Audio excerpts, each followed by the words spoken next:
What do you see? Do you remember your name? Was your favorite ride the carousel? Do you have dreams? Do any of these toys look familiar to you?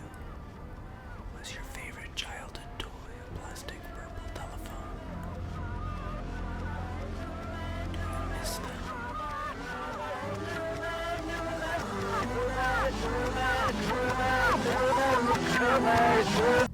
Does he still talk to you?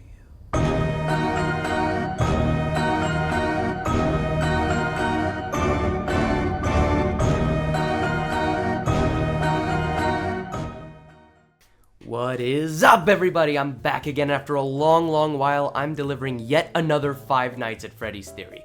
Secret of the Mimic released recently, and it was so good, dude. You know what else was good? Your mom.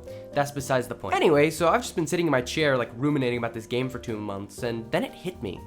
This game actually just gave me the final piece to a theory that I had been building ever since Security Breach first dropped and people were talking about it. And, I kind of connected the dots in my head, and I maybe just casually solved FNaF, so I guess it's about time we talk about it. Here we go. So basically, way long ago, when FNaF Security Breach was the talk of the town, there was a lot of talk about Glamrock Freddy and his possible possession. Many said he was possessed by the ever-persisting soul of, like, Michael Afton, or maybe the puppet returning to watch over the Pizzaplex and save the children once more, or even Henry, you know, just staying around to keep burning things as if it makes a difference anymore. And among all of these possession theories, my immaculate mind thought of something else. You see, Glamrock Freddy's eyes are blue when performing, and everybody has a painted eye color that stays the same throughout the game. But for some reason, Glamrock Freddy's eyes after the Showtime crash are a glowing yellow, a pale yellow. And while this feels very random at first, it's in the dark when staring into this bear's hunky spunky eyes that it hit me. Pale yellow. Unknown possessor. And he tells Gregory that he's broken. Oh, hell no.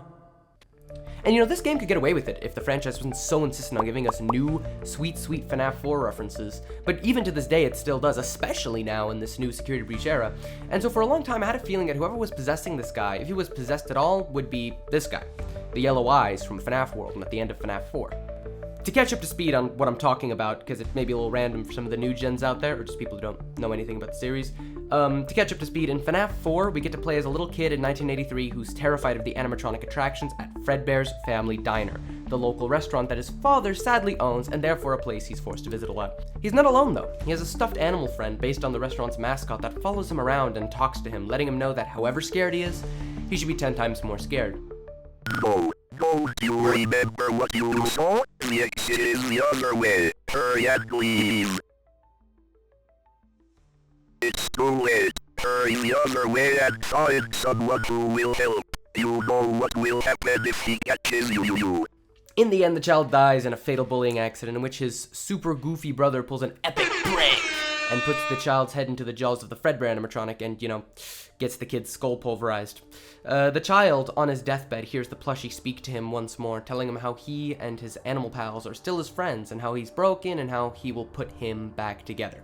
And while our little plush friend has white eyes here, we see the spirit again in the next game, FNaF World, talking directly to the player, who's some kind of apparition built to assist in the goal of putting him back together. And when the plushie ghost talks to us, he's got these pale yellow eyes glowing in the darkness. The parallels don't even end there, by the way. Just looking at the protagonists of these games side by side, we got a kid in a striped shirt and shorts with brown hair and eyes, joined by a yellowish bear companion helping him evade the animatronic threats with his glowing pale yellow eyes. But the problem is, who the hell would be possessing that plushie in 1983? Like, series antagonist William Afton, father of the dead kid, has no reason to kill any kids and create any ghosts at this time, and there's no evidence of him doing so either. Additionally, he's typically the one telling his lame eldest son Michael, the funny prank guy who killed the kid by accident, to go put people back together. So the natural assumption is that the ghostly plush was just the kid's father comforting him through the persona of the kid's stuffed animal.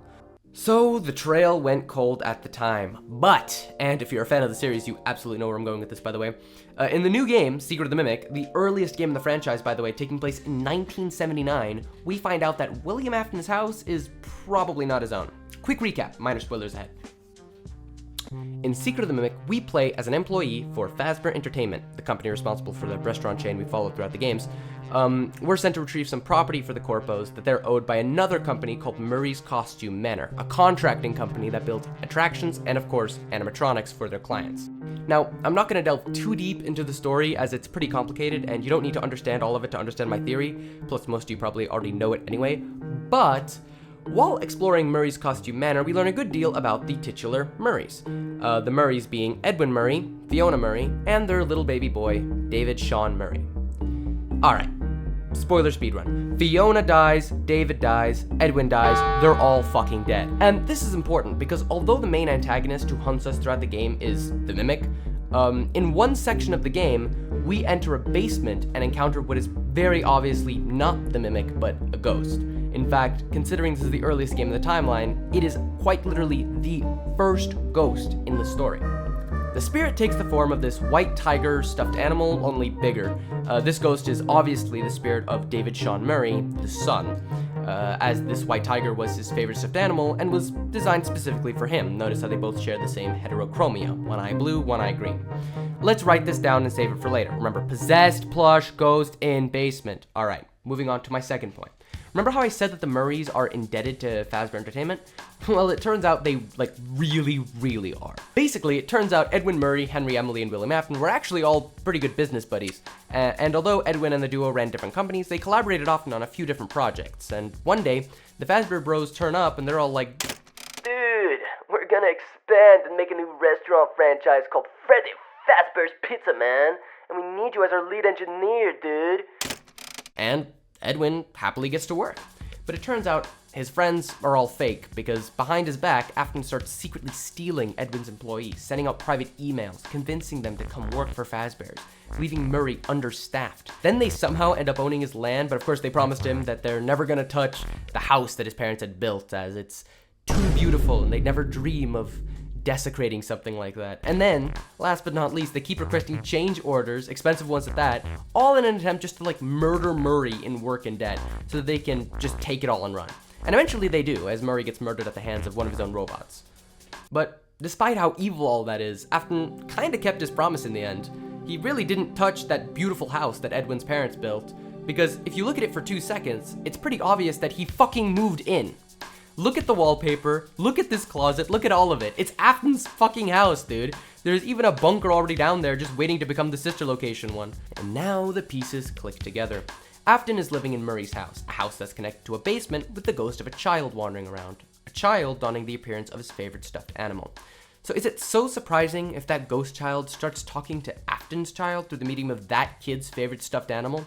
It even explains its existence in the private room. Afton was studying it for some kind of paranormal phenomena it was, emitting. And from there, I wouldn't be surprised if David's spirit went on to inhabit Glamrock Freddy in Security Breach. And before I head out, I just want to say...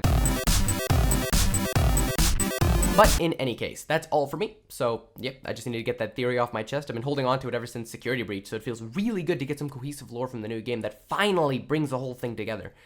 But fellas, let me know what you think. I'd love to debate y'all in the comments, and as always, have a great day.